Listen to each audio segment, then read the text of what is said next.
Assalamualaikum warahmatullahi wabarakatuh. Seperti kita ketahui, malaikat Israel adalah malaikat yang bertugas mencabut nyawa manusia. Lalu, siapa yang mencabut nyawa hewan? Bagaimana awal mula Israel ditugaskan mencabut nyawa? Dan bagaimana cara ia mencabut banyak nyawa dalam waktu yang bersamaan? Ikhwatal iman rahimakumullah, Al-Quran menyebutnya dengan malakul maut, yang artinya malaikat kematian. Kata Israel tidak pernah sekalipun disebutkan dalam Al-Quran maupun hadis. Namun nama Israel masyhur dan umum digunakan para ulama tafsir dalam kitab-kitab tafsirnya.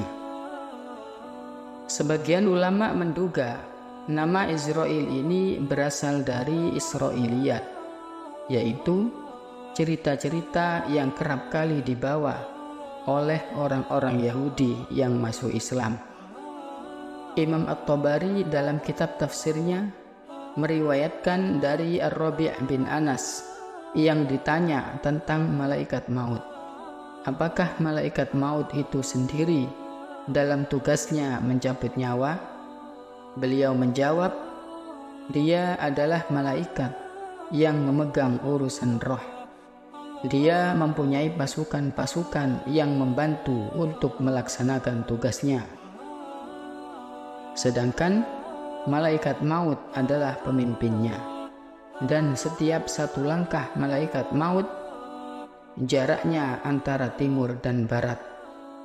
Ikhwatal iman rahimakumullah, awal mula Allah menugaskan Israel sebagai malaikat maut sebagaimana disebutkan dalam kitab At-Tadhkirah karya Imam Al-Qurtubi, yaitu ketika Allah memerintahkan malaikat Jibril agar datang menghadapnya dengan membawa tanah tempat Adam diciptakan dari bumi. Kemudian Jibril pun pergi ke bumi untuk mengambilnya. Namun bumi memohon perlindungan kepada Allah dari perbuatan itu, sehingga Jibril tidak jadi mengambil tanah. Setelah itu Allah pun memerintahkan malaikat Mikail untuk melakukan tugas yang sama. Lagi-lagi, bumi meminta perlindungan kepada Allah dari hal itu. Selanjutnya, Allah pun memerintahkan malaikat Israel untuk mengambil tanah di bumi. Bumi kembali meminta perlindungan, namun Israel tidak memberi kesempatan kepadanya. Dia lalu mengambil sebagian tanah dari bumi lalu menghadap kepada Allah Subhanahu wa ta'ala. Saat menghadap dengan membawa tanah dari bumi tersebut, Israel ditanya oleh Allah, "Apakah bumi meminta perlindungan kepadaku darimu?" Israel menjawab, "Benar Tuhanku." Allah berfirman, "Kenapa kamu tidak kasihan kepadanya seperti yang dilakukan dua temanmu itu?"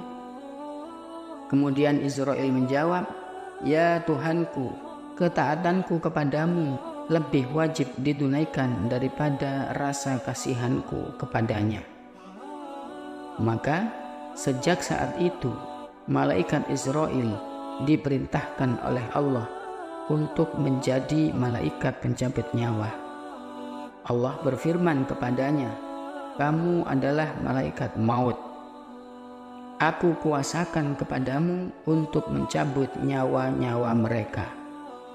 Namun, mendengar hal tersebut, malaikat Israel menangis. Allah Subhanahu wa ta'ala bertanya, "Kenapa kamu menangis?"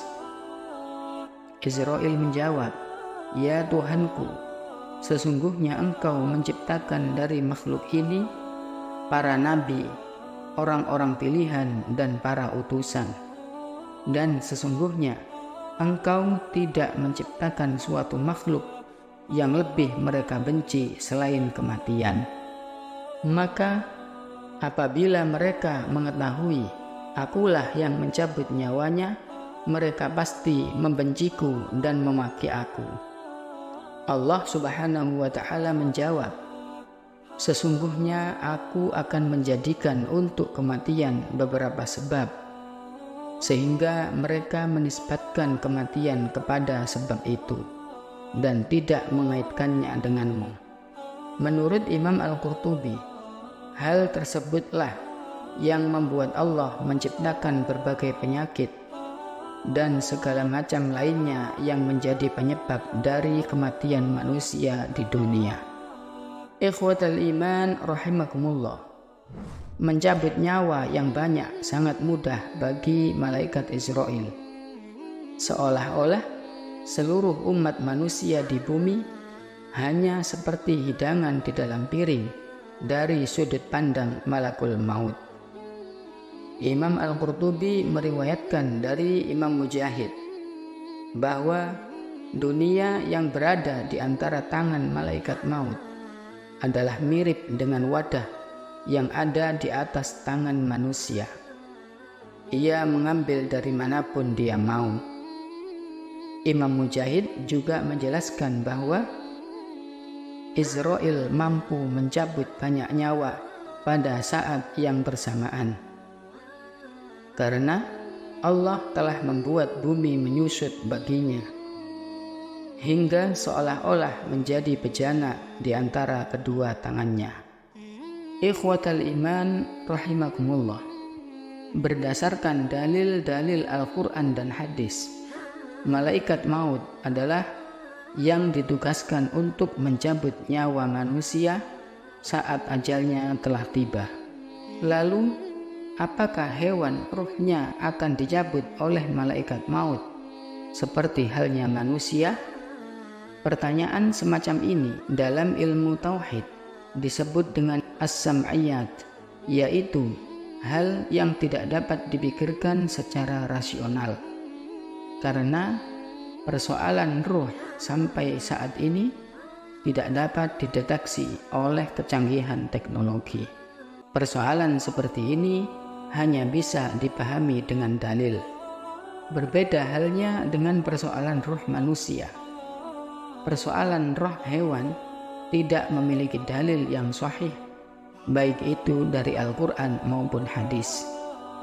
Namun, yang ada hanyalah riwayat yang memiliki kualitas hadis yang lemah, bahkan tergolong hadis palsu.